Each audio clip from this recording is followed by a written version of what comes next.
இன்றைய விடுகதை என்னன்னு பார்க்கலாமா?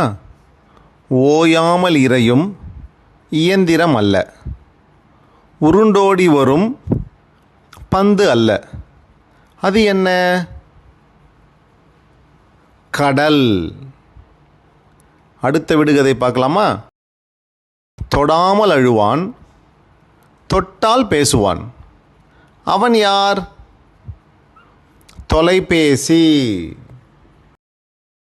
தன் மேனி முழுவதும் கண்ணுடையாள், தன்னிடம் சிக்கிய பேரை சீரழிப்பாள், அவள் யார்?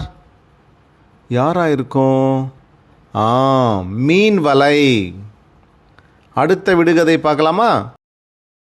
சொன்ன நேரத்திற்கு தொண்டை கிழிய கத்துவான், அவன் யார்? யாரா இருக்கும்? அலாரம்.